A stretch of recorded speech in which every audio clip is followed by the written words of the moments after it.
ازيكم؟ روتين سريع جديد. روتين النهارده خفيف قوي. ما عملتش النهارده غدا لان كان عندي اكل من امبارح.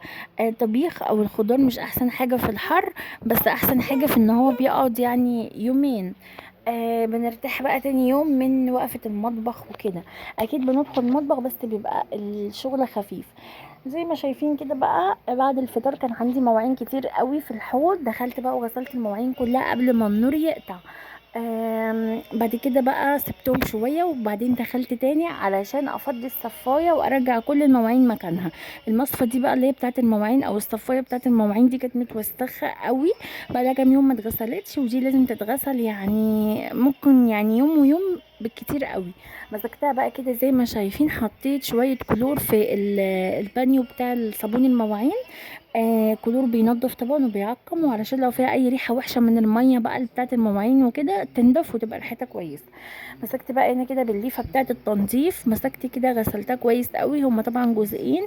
هي حلوه جدا وبتخليكي ان انت يعني تتشجعي على ان انت تصفي المواعين دايما، وتفتكري دايما ان انت تصفي المواعين. وحلوه جدا، ما بتاخدش مساحه كبيره. بس بقى كده دلوقتي غسلتها وشطفتها، وغسلت كمان الرخامة والحيطة كده اللي هي اللي فوق دي او السيراميك اللي فوق ده. وبعد كده رجعتها بقى وسبتها كده، كان خلاص ما فيهاش اي مواعين. هنا بقى كده دخلت على طول حطيت دور في الغسالة كده، كان هدوم بيت والوان وكده، فحطيتهم في الغساله ودخلت كده على طول.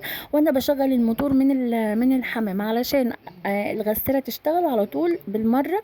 نضفت التواليت معايا، ما اخدش مني ربع ساعه وكان نضف. حطيت كده طبق كبير فيه ربس وميه وشويه كلور، وكمان كان عندي فينيك. الفينيك حلو قوي قوي، بحب قوي احطه في ميه الشطف بتاعه اللي هو في الاخر خالص، يعني بعد ما بنضف التواليت. بقلب بقى ميه فيها الديتول او الفينيك، انا بحب الفينيك اكتر يعني. هنا بقى كده كنت بنضف الارض. طبعا بعد ما نضفت البانيو والتواليت نفسه والحوض كمان، ابتديت ان انا انضف الارض. انا كنت قبلها غسله هدوم لونها اسود، فطبعا بتنزل كده لون لانها كانت اول غسله ليها، فبتنزل لون كده اسود كتير، فهو ده بقى كان موسخ الارضيه كده من عند قعده التواليت. فابتديت بقى ان انا انضف كل الكلام ده. هنا بقى كده طلعت على الصاله على طول علشان انفض الكنب. الصاله بس هي اللي كانت عندي، طبعا بتتعمل مره واتنين وتلاته في اليوم. فعلى طول كده شلت الفرش اللي على الكنب وابتديت ان انا انضف تحتيه او انفض تحتيه، بس مكان ما البنات كانوا قاعدين بيفطروا. اجيت بقى في اي حاجه بتروح كده او بتروح كده فرافيت عيش او اي حاجه كده. المهم الكنب ما كانش محتاج اكتر من تنفيضه. طبعا انا ساعات كده بجيب شويه برسيل جل وبالفرشه بتاعه الكنب، وببتدي ان انا انضف الكنب بيه.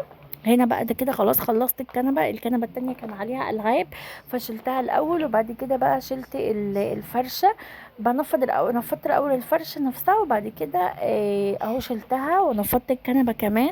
ان شاء الله بكره او بعده بقى ابتدي ان انا انضف الكنب، لان تقريبا بعمله مره كل اسبوع، علشان برضو المية دي بتكون مش احسن حاجة بالنسبة للعفش والخشب والتنجيد والكلام ده.